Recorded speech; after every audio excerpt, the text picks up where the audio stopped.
و بھلائی والے کام اگر وہ کرتا ہے یا کرتی ہے تو اس کے لیے بہتر ہے، وگرنہ اس سے پرہیز کرنا چاہیے۔ سامعین کرام، رمضان کے مہینے میں خواتین کا جو ایک اور کردار ہے جو اللہ کے رسول صلی اللہ علیہ وسلم کی حدیث مبارک کی روشنی میں ہے، وہ یہ کہ خواتین جو گھر میں رہتی ہیں ان کو چاہیے کہ ان کے گھر کے اندر جو چھوٹے چھوٹے بچے ہیں، 8 سال کے ہیں، 9 سال کے ہیں، 10 سال کے ہیں، 11 سال کے ہیں، اگر وہ روزہ رکھ سکتے ہیں تو ان کو بھی روزہ رکھوائے۔ یہ ثبوت ہم کو سلف سے ملتا ہے۔ دیکھیے صحیح البخاری کی روایت ہے، کتاب الصوم، حدیث نمبر 1960 نمبر کی روایت ہے۔ ربیع بنت معوذ رضی اللہ عنہ وہ فرماتی ہے کہ ہم لوگ اپنے چھوٹے بچوں کو روزہ رکھوایا کیا کرتے ہیں اور ان کے لیے کھلونا بنا لیتے تھے، کھلونا۔ دیکھیے کتنا بہترین کردار ہے۔ ہماری دینی بہنوں کو اس سے سبق حاصل کرنا چاہیے۔ ایک بات ہمیشہ یاد رکھیے، جتنی بھی ہماری دینی بہنیں یہاں پر موجود ہیں جو میری اس بات کو سن رہی ہیں، ان کو سمجھ لینا چاہیے کہ ان کی زندگی اور آخرت کی کامیابی و کامرانی انہی صحابیات کے زندگی کو سمجھ کر کے اس کے مطابق عمل کرنے سے ملے گی۔ ادھر ادھر لوگوں کے چکر میں پڑ کر کے ان کو کبھی بھی خیر و بھلائی نہیں مل سکتی ہے۔ لہٰذا دیکھیے ربیع بنت معوذ رضی اللہ عنہ کہتی ہیں کہ ہم لوگ اپنے چھوٹے بچوں کو روزہ رکھوایا کرتے تھے اور روزہ رکھواتے ہوئے کھلونا ہمیشہ رکھتے تھے۔ اگر وہ کھانے پینے کے لیے ضد کرتے یا رونے لگتے تو ان کو کھلونا دے کر کے بہلا دیا کرتے تھے، یہاں تک کہ افطار کا وقت ہو جاتا تھا۔ لہذا خواتین کو چاہیے کہ اپنے گھر میں اس کردار کو لائیں۔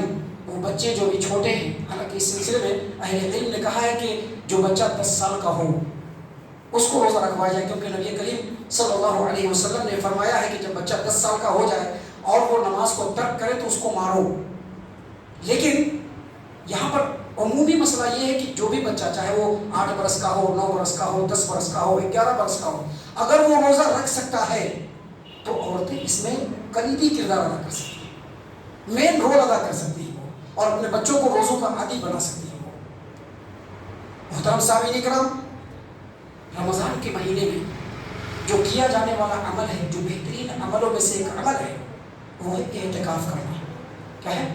اعتکاف کرنا۔ اس سلسلے میں خواتین کو خصوصی توجہ رکھنا چاہیے۔ جو باتیں ہم بیان کر رہے ہیں ان میں سے ایک ایک حرف کے اوپر وہ غور کریں۔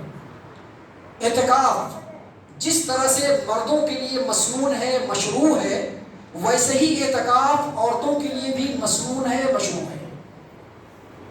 لیکن اس سلسلے میں خواتین کو یہ دھیان رکھنا ہے کہ اعتکاف صرف وہ مسجد میں ہی کر سکتی ہے، دوسری جگہ نہیں، کیونکہ شریعت میں اعتکاف صرف مسجد کے اندر ہے۔ اللہ تبارک و تعالیٰ نے قرآن کریم سورۃ البقرہ آیت نمبر 187 میں فرمایا وَأَنْتُمْ عَاكِفُونَ فِي الْمَسَاجِدِ، اور تم لوگ مسجدوں میں اعتکاف کرنے والے ہو۔ اس آیت کریمہ کو پیش کرنے کے بعد علماء کرام نے اس کی تشریح کرتے ہوئے کہا ہے کہ اللہ تبارک و تعالیٰ نے اعتکاف کو مسجد کے ساتھ خاص کیا ہے۔ یہی وجہ ہے کہ آپ احادیث کے ذخیرے کو اٹھا کر کے دیکھیں گے تو آپ کو پتہ چلے گا کہ نبی کریم صلی اللہ علیہ وسلم نے ہمیشہ مسجد میں ہی اعتکاف کیا ہے، اور آپ صلی اللہ علیہ وسلم کی وفات کے بعد آپ صلی اللہ علیہ وسلم کی ازواج مطہرات نے مسجد میں ہی اعتکاف کیا، دوسری جگہ اعتکاف نہیں کیا۔ لہذا مسجد چاہے جامع مسجد ہو چاہے جامع مسجد نہ ہو، جامع مسجد کا مطلب جہاں جمعہ بھی ہو اور 5 وقتہ نماز بھی ہو، اور غیر جامع مسجد کا مطلب یہ ہے کہ جہاں پر صرف 5 وقتہ نماز ہو۔ تو چاہے جامع مسجد ہو چاہے غیر جامع مسجد ہو، خواتین کو چاہیے کہ وہ اعتکاف کرے، مسجد میں اعتکاف کرے۔ محترم سامعین کرام، اعتکاف رمضان میں کیا جانے والا وہ عمل ہے شریعت میں جس کی بڑی تاکید آئی ہے۔ نبی کریم صلی اللہ علیہ وسلم نے اس کی بڑی تاکید فرمائی ہے، اور آپ صلی اللہ علیہ وسلم کے عمل سے ثابت ہے کہ آپ صلی اللہ علیہ وسلم نے رمضان میں ہر رمضان 10 دنوں کا اعتکاف کیا ہے، اور جس سال آپ صلی اللہ علیہ وسلم کی وفات ہونے لگی اس سال آپ صلی اللہ علیہ وسلم نے 20 دنوں کا اعتکاف کیا۔ دیکھیے صحیح البخاری ابواب الاعتکاف حدیث نمبر 2044 نمبر کی روایت ہے نبی کریم صلی اللہ علیہ وسلم کے بارے میں کہ آپ صلی اللہ علیہ وسلم ہر رمضان میں 10 روز اعتکاف کیا کرتے تھے، لیکن فلما کان العام الذی قبض فیہ، وہ سال جس میں آپ صلی اللہ علیہ وسلم کی وفات ہوئی، اس سال آپ نے 20 دنوں کا اعتکاف کیا۔ لہٰذا خواتین کو بھی چاہیے کہ وہ اعتکاف کریں، اور جو مسجد والے ہیں ان کو بھی چاہیے کہ مسجدوں کے اندر خواتین کے لیے خصوصی اہتمام کریں، خصوصی اہتمام۔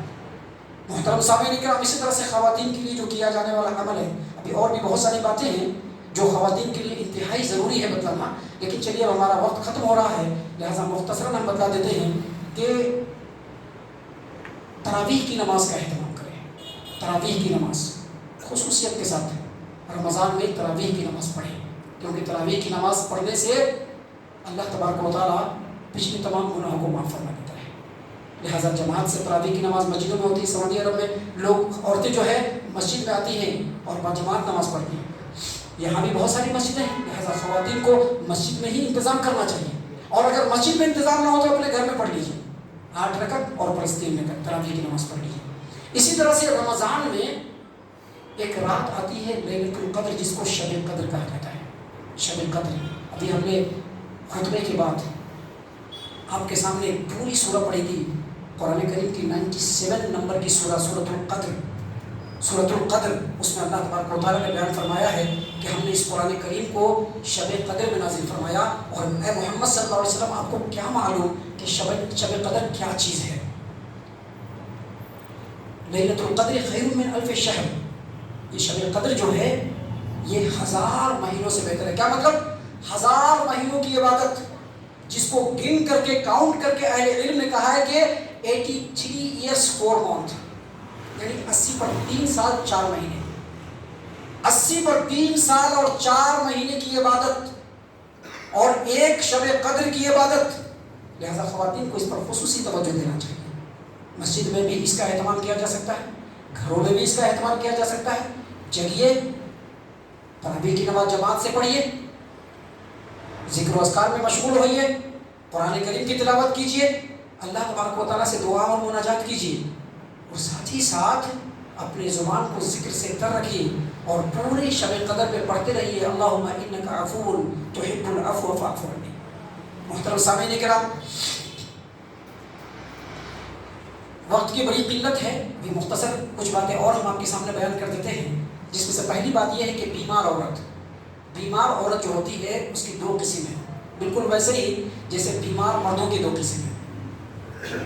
بیمار عورت ایک ایسی بیمار عورت ہوتی ہے جو بیماری میں تو پڑی ہے، لیکن علاج و معالجے کے بعد اس کی بیماری ٹھیک ہو جائے گی، لیکن بیماری کی شدت کی وجہ سے روزہ رکھنے میں مشقت ہے، تکلیف ہے، یا اس قدر بیماری ہے کہ دن میں دوا کھانا بالکل ضروری ہے، تو ایسی صورت میں خواتین جو ہے وہ روزہ نہ رکھیں گی، لیکن بعد میں اس کو پورا کرنا پڑے گا۔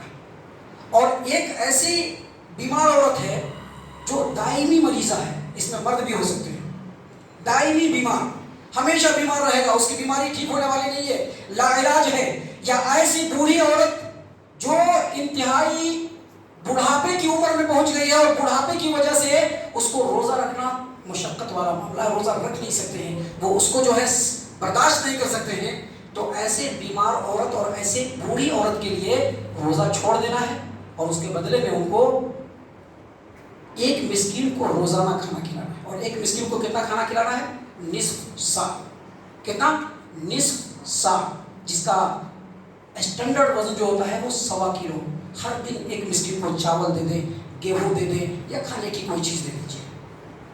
محترم سامعین کرام، اسی طرح سے اگر مسافر عورت ہے تو وہ بھی روزہ نہ رکھے گی، لیکن اس کو روزہ بعد میں پورا کرنا پڑے گا۔ اسی طرح سے ایک ایسی عورت بھی ہوتی ہے جس کو بچے کو دودھ پلانا ہے۔ کیا کرنا ہے؟ بچے کو دودھ پلانا ہے۔ یا ایسی عورت ہے جو حاملہ ہے۔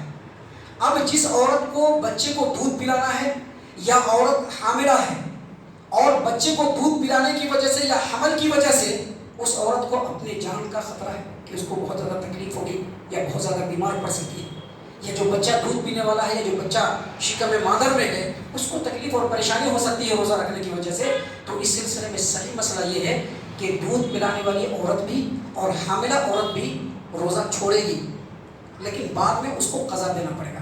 کچھ لوگ کہتے ہیں کہ نہیں، فدیہ دینا پڑے گا، یہ بات صحیح نہیں ہے. کچھ لوگ کہتے ہیں کہ نہیں نہ قضا کرنا پڑے گا نہ فدیہ دینا پڑے گا کیونکہ حدیث کے الفاظ جو ہے اس میں معاف کرنے کی بات ہے. یہ بات بھی صحیح نہیں ہے. جمہور اہل علم کا کہنا ہے کہ دودھ پلانے والی عورت اور حاملہ عورت اگر اس کو اپنے نفس کا مسئلہ ہے کہ اس کو پریشانی ہے یا اس کے بچے کے لیے اس کو خطرے کا امکان ہے تو ایسی عورت روزہ نہ رکھے گی اور بعد میں جب وہ ٹھیک ہو جائے تو اپنے روزے کی قضا کرنا پڑے گا اس کو. اسی طرح سے اب میرا وقت ختم ہو رہا ہے لیکن ایک آخری بات ہم بدلا کر کے اپنی بات کو ختم کرنا چاہتے ہیں. وہ یہ کہ عورتوں کو اللہ تبارک و تعالیٰ کی طرف سے ایک خاص حالت ملی ہے مینشنل پیریڈ کی جس کو حیض کہتے ہیں. ابھی کوئی عورت اگر ان کو ماہواری آیا مینشنل پیریڈ تو جب تک وہ خون آتا رہے گا ان کو روزہ نہیں رکھنا ہے. جیسے ہی وہ خون ختم ہوگا پھر سے روزہ شروع کرنا ہے اور جو روزے چھوٹ جائیں گے اس کی ادائیگی پھر ان کو بعد میں جتنی جلدی ہو سکے کر لینا چاہیے. اسی طرح سے ایک عورت ہے جس کو بچہ پیدا ہوتا ہے, بچہ پیدا ہوا رمضان سے پہلے ہی بچہ پیدا ہو گیا یا رمضان 1-2 رمضان گزرا اور بچہ پیدا ہو گیا. اب اس کے بعد ایک خون آتا ہے نفاس کا خون, اس میں بھی وہ عورت روزہ نہیں رکھے گی لیکن اس روزے کو وہ بعد میں مکمل کرے گی. 40 دن کے بارے میں عموماً کہا جاتا ہے لیکن کبھی کبھی خاتون کو 40 دن سے پہلے بھی وہ نفاس کا خون رک جاتا ہے تو جیسے ہی نفاس کا خون یا حیض کا خون رکے گا ویسے ہی ان کو روزہ رکھنا شروع کرنا ہے اور بعد میں جو روزہ چھوٹ جائے گا اس کو قضا کرنا ہے. اسی طرح سے جتنے بھی دینی بھائی ہیں سمجھنے کے طور پر سمجھ لیجئے اور جتنے دینی بہنیں ان کو بھی سمجھ لیجیے کیونکہ اللہ تبارک و تعالیٰ بات سے نہیں شرماتا ہے. ہم بھی حق بات بولنے سے نہیں شرمائیں گے.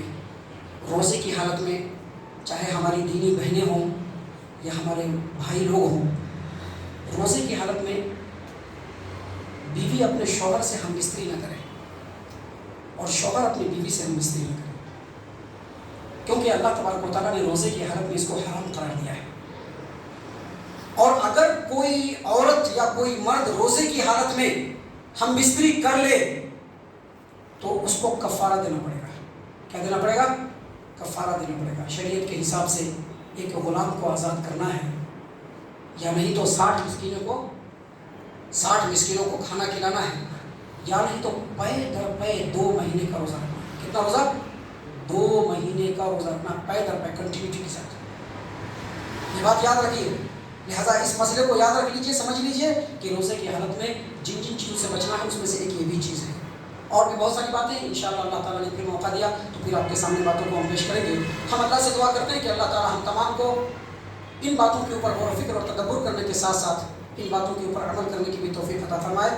ہمارے ناظرین صاحب اور جتنے بھی احباب ہیں 3 منٹ میں نے زیادہ لیا ہے اس کے لیے ہم آپ سے معافی کے خواستگار ہیں. اللہ تعالیٰ ہم تمام کو نیک توفیق عنایت فرمائے. آمین یا رب العالمین.